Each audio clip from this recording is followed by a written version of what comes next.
Hey everyone, welcome back to more Pokemon Conquest Ultimate Motonari's story.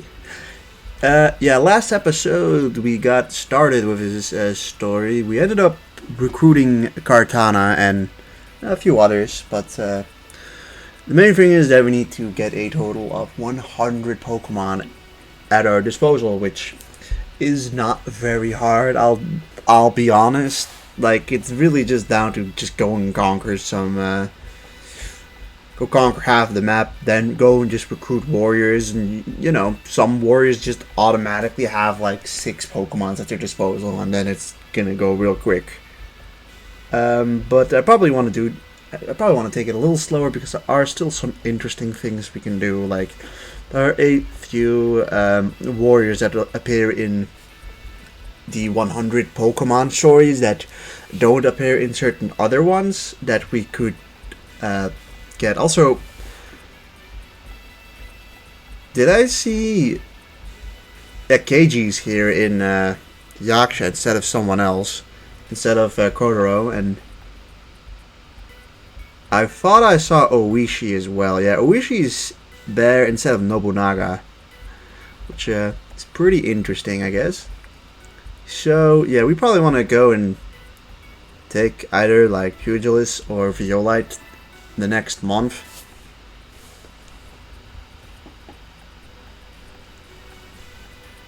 None of them feel like fighting so far.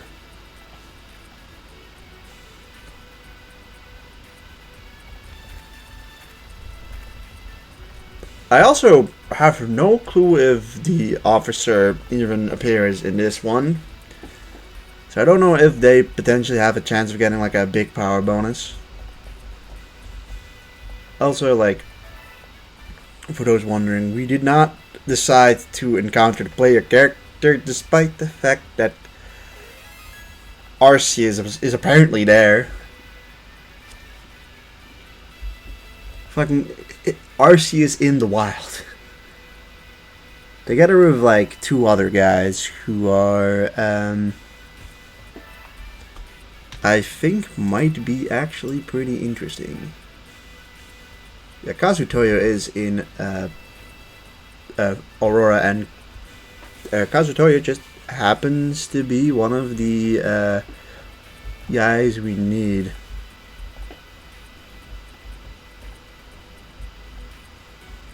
You know, there's nothing wrong with it. I think just sending out a strong squad here. I mean, there's literally like a second Arceus there. Ironically, we decided to not recruit the player character last time because he holds like 7 Pokemon, and that sort of just means that it's that the story mode ends pretty quickly. Arceus does not have Levitate, right? But he does have a chance to get over here pretty quickly. Yeah, why not? Just, I mean, this does smack the wooden lock against the Arceus, which lowers it down by a bit. But we want to go over to Umbreon, if anything, real quickly.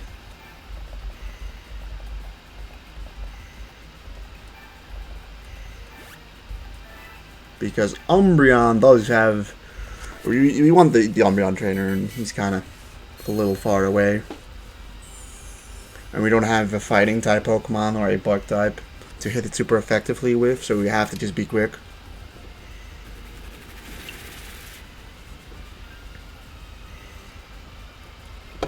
And he's going that way, which is really unfortunate, to be honest.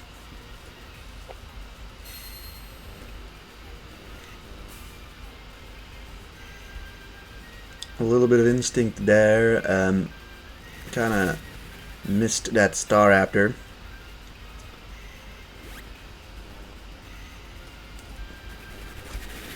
And there's an Arceus as well. Alright, let's just start off with this. This doesn't kill, but like, we got pretty close to killing it. I mean,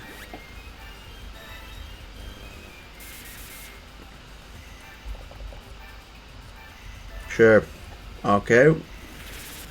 I was thinking that a Dragon Pulse would kill it, to be perfectly honest.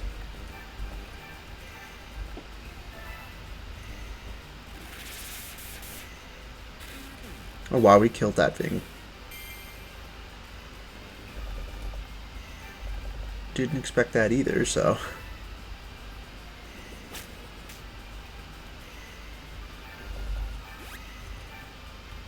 I also don't think our Ceaseless Edge will do a whole lot to Umbreon.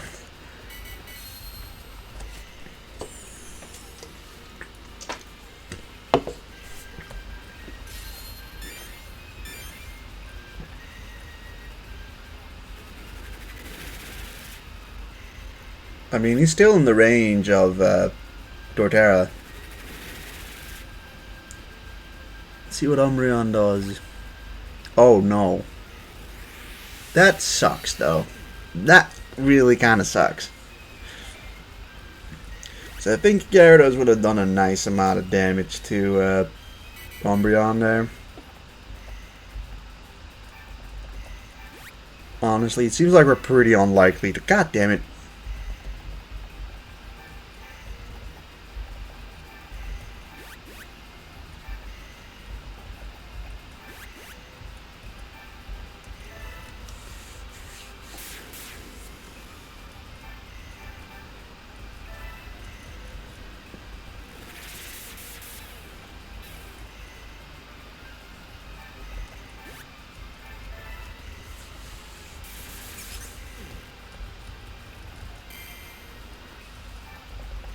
Yeah, we might miss timing on the Umbreon thing, which will be like a complete botch. As for like the player character getting Arceus, we can do that in like a different story as well, so that's not as much of a rush.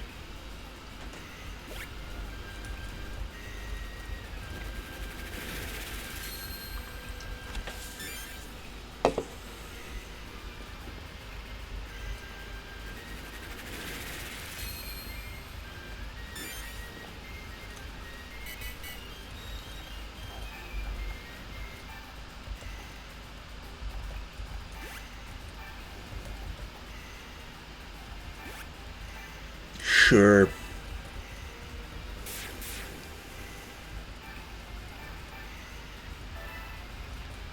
Let's just get him out of there.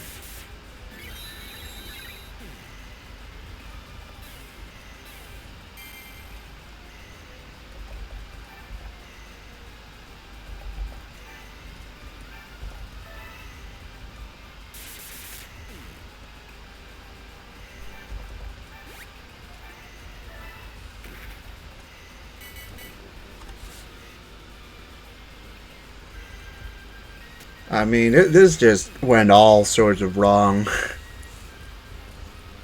think it's just that we didn't have any fighting types. I mean, that's kind of what fucked that up. I mean, we had the Beware guy, but...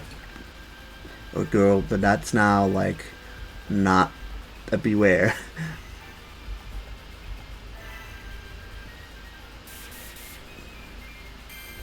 See, listen, we tried to get it.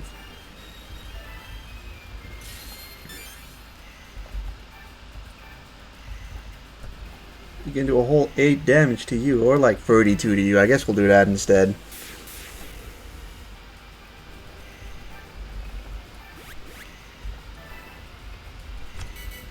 So, like, we got the guy with the Lycanroc, but we don't really, I think, need him.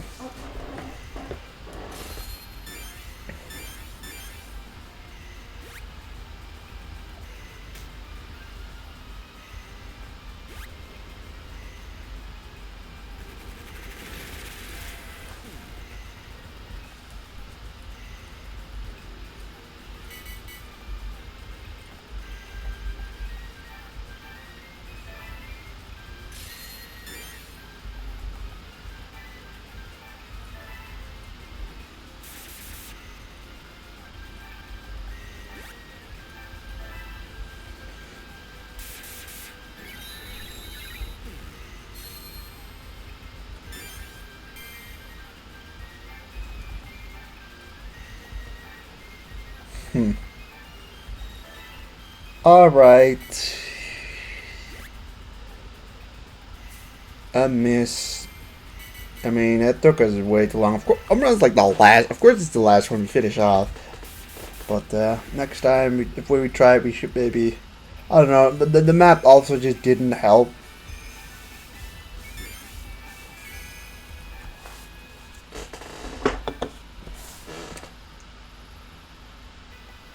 Like the map has kind of like some choke points. I will actually just go and take Ursaluna because, like, come on, guys, it's Ursaluna.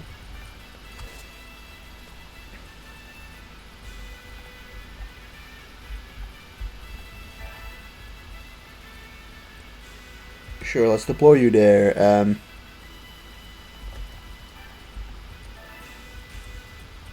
Go and delegate everyone to train. And here's just some Rampardos and that Braylum guy. Who's an Ignis? Just some woman.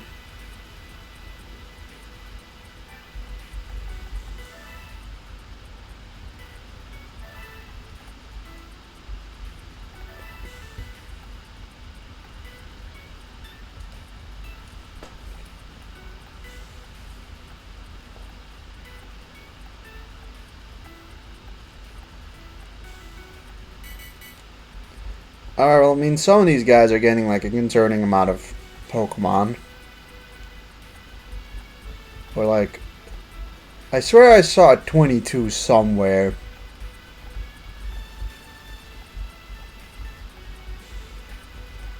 Oh, they have 22.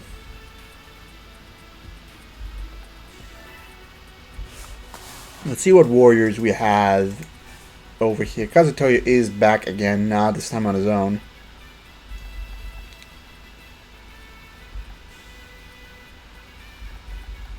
Alright, and then it just skips over to Nixtrim for some reason. Before going back to Pugilist and such. So he's back in Aurora. Let's just see if it's like not as crowded this time. It's him and an Arceus, so that is admittedly not as crowded. But Umbreon is still like pretty strong.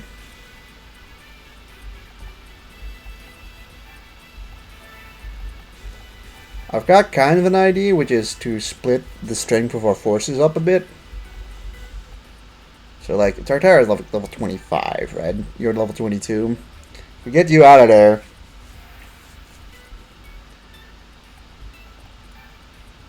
They should be, you should be like a little lower in Link, and then we have an easier time finishing them off quickly. As the farm is still kind of an annoying place because of choke points. And like half our guys are just not there. Of course, it's our strong guys that aren't there, but we can hit you with a log for a decent chunk of damage, I think. 14.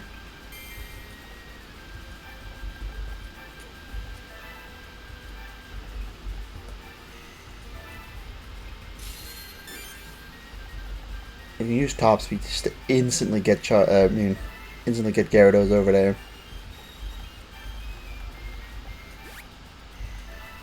But like literally our strongest guys did not spawn there. And that is kind of frustrating.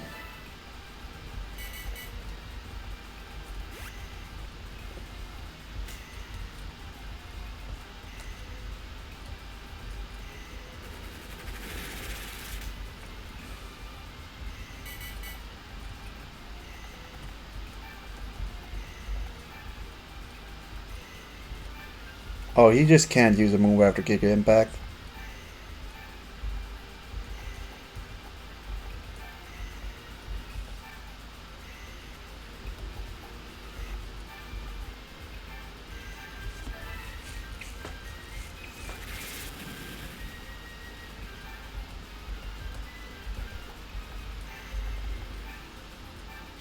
Well, at least we can do this. We can finish it off next turn. I suppose you two can just go after this dude.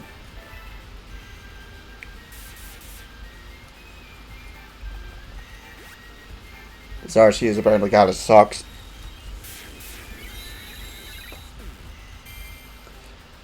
I didn't really expect Arceus to be recruitable on a 100 Pokemon storyline. Like, I believe there is another player storyline that you get from, like, finishing all the other ones. Or at least finishing some of them.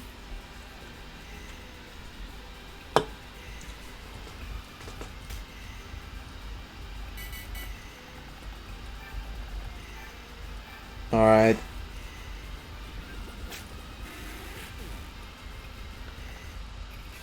It should give him. It should give us this guy. We've had before apparently, but like I think we just didn't have access to his perfect Pokemon, which is a Fire Dark Pokemon. Fire Dark.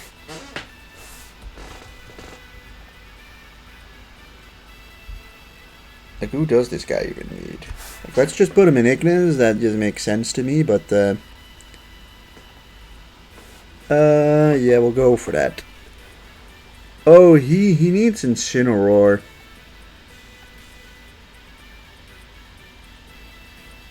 Yeah, he needs Incineroar, who is in Pugilist, apparently.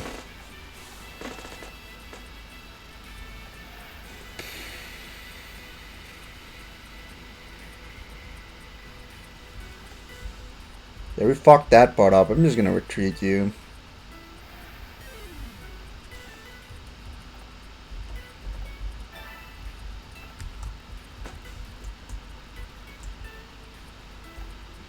To Ignis, then, I guess. Okay, they're starting to attack one another. We have no room for dilly-dallying anymore.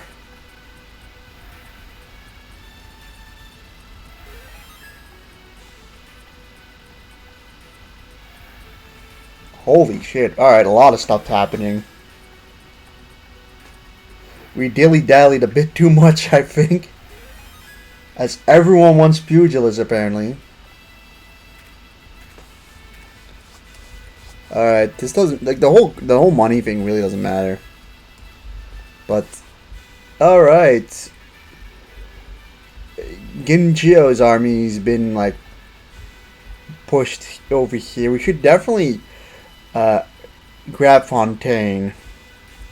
But I kind of want... I want her just to be gone as well.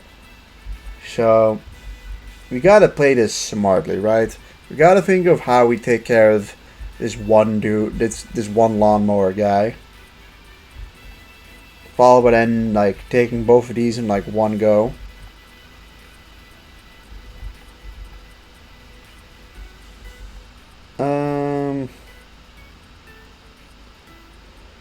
Right.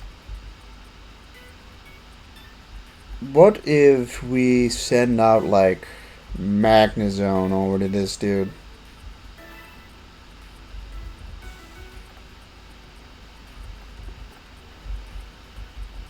Apparently we can't fight him with... I think Magnezone is strong enough to take care of this guy. I mean, he resists grass. This is pretty interesting how this works. Like I said, I'm just gonna throw out only Magnezone. The idea that he should be strong enough to take care of this one enemy.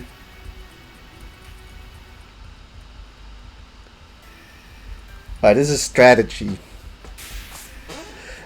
Yeah, I mean, they fucked up by defending like this.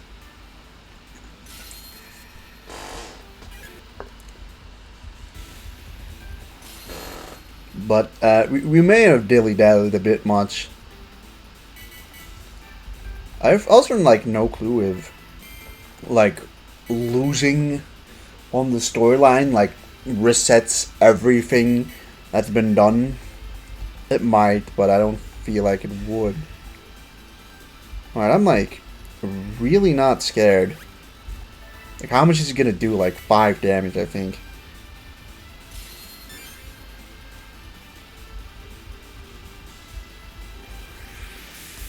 Okay, well, critical hit with 8. And I mean, we have a super potion as well. It's gonna be a slow death.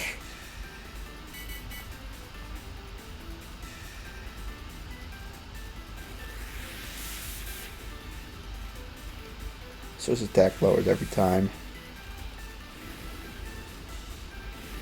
Why was the electric thing activated? That makes no sense. I'm gonna put him in place where he just doesn't grab any of the treasure things, so that he doesn't get like a super potion.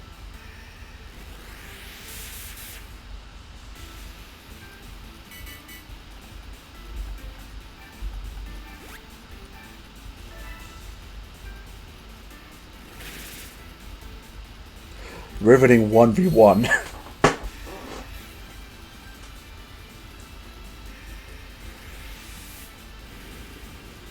That hits us. I don't even think it does damage. I think electric attacks are like completely immune to that terrain damage.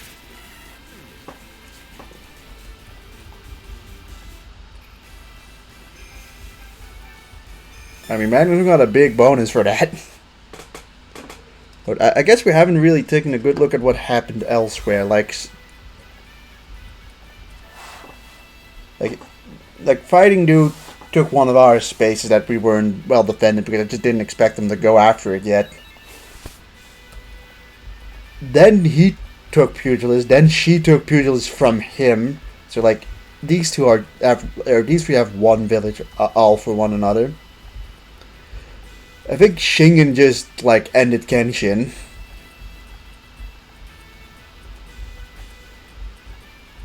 Ujiyasu is just kind of there in the middle, being pretty strong. Then goes for Keiji. Nene took care of Avia, or took care of someone who took care of Avia. Like, Nene's got 2 armies now, or 2 villages. Masamune's got Spectra. So, like, I think Masamune took Spectra, and then Nene took Avia. Also, like, we're looking at... None of these really are very strong yet. Flora's on it, or Ieyasu, and these 3 are still on like 1 a pop. Although Nick Storm has 22, which could be troubling. The idea for me right now is that I'm going to try and take Pugilist and Fontaine in one go, so that like we only have to defend Violite and Pugilist. So between these two, I think this is obviously the scarier opponent. It's like Star Raptor works. From where will we scale our attack? Probably from Ignis, I suppose. So we want that flying type most definitely.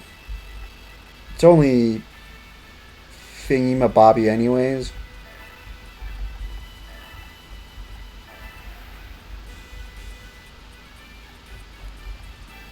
I'm not bringing Bibarel, I think. I'll bring the Umbreon, why not? How good does Gyarados do here? Not that great. Although there is Camerupt. We can bring Ursaring for Camerupt as well.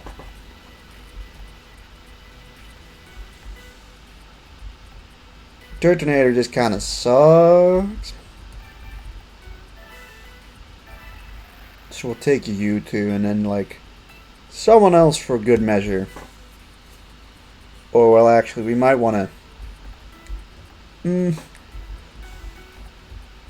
knows, we might want to have something for Viola. Like the idea is to take these two in this turn, so like if Yoshimoto gets the idea of taking like a not very well defended Violite, so be it. Of course the idea is to like take them and then just send them the Violite as like a defense mechanism, but yeah, that is what we're gonna do. So like yeah, we'll send you out all. Let's see, can we send something interesting from there? We can send Slaking from here, or we can send like a Bibarel or Apollyon, but I don't think that'll be very useful. Still, if we can take this, which I think we'll likely take, we'll take Violite the turn afterwards. But like I said, we don't have much of a ability to like dilly-dally much. Because like yeah, we can potentially build a wall where the opponent doesn't get through.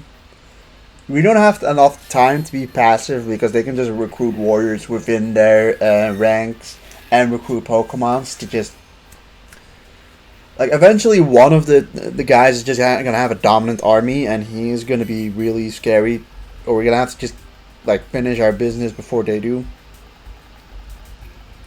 We're not getting Conkeller, I can just tell you that. Like, the map's too large for us to, I think, finish Conkeller in time. Because we'd have to finish it off with a super effective attack from someone. Like, sure, that could have been like Staraptor or Tornadus from Mugashige, but this comes in too late.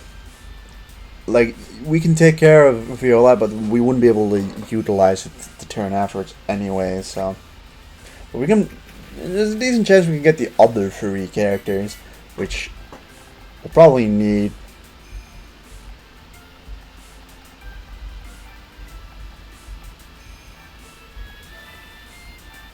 But right now, I'll actually just put you there.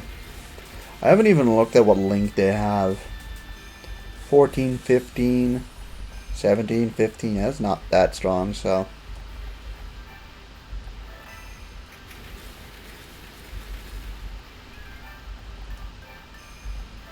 I don't think we were meant to bring Ursaluna. I think we were meant to bring Gyarados.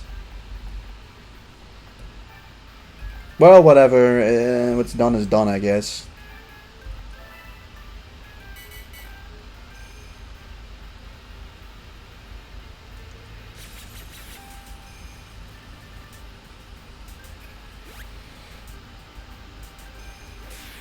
Oh wow, that's damn. Alright. Didn't expect the kill. Annihilate's running away with. Sure. Don't understand.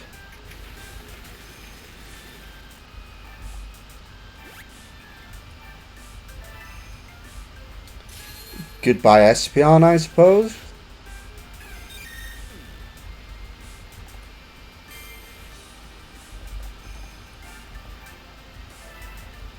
Alright, that's a real nice ability to have. Top speed is really good though. Like, I'll just state that top speed is such a good ability.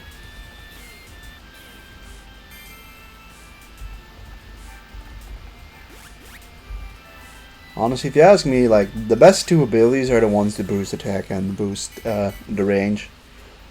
Convalescence is nice for certain moments too.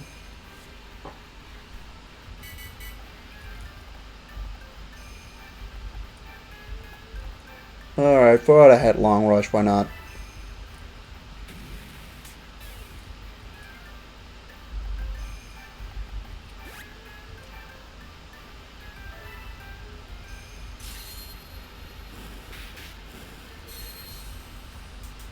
Okay, he's got spirit apparently.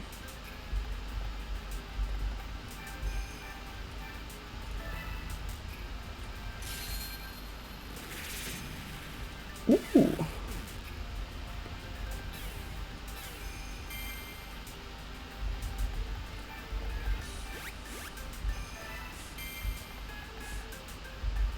Alright, Dream Punch. Let's place you here. Do some bit of damage there, and I mean, if all of them. I mean, Staraptor will probably just kill Conkeldurr.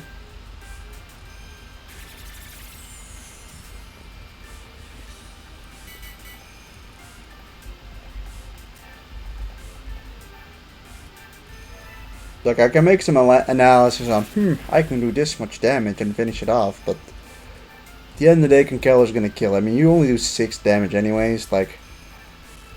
Actually, never mind, it's not a kill. I kinda assumed it would be. It's got 17 left. And that just kinda kills. But this doesn't. If it wasn't a crit.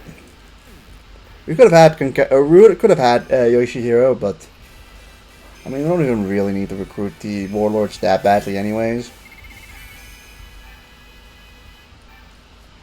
But we got these 3 guys we kind of do need.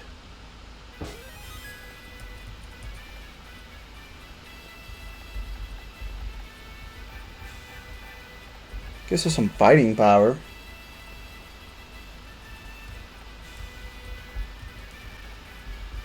I guess we'll put them in Violite.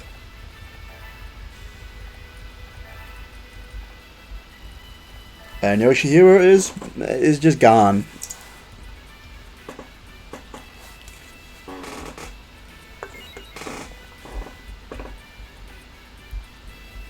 So yeah, we'll obviously add like another 2 guys here, but we'll just kind of look at who we want to send down over to Pugilist, which is what we're gonna do next episode. But yeah, things have started. Stuff has started happening. We're personally on 35, and like everyone else, most people aren't really that close yet. But I think by the time we reach like Luzio, Terrera, we're probably going to be in a situation where the rest of the countries will likely be taken in by like one of these guys. It's just the question of who will be our main enemy throughout this. But yeah, guys, if you enjoyed this episode though, please leave a like, comment, and subscribe. It really helps me out, and I'll see you guys in the next one. Goodbye!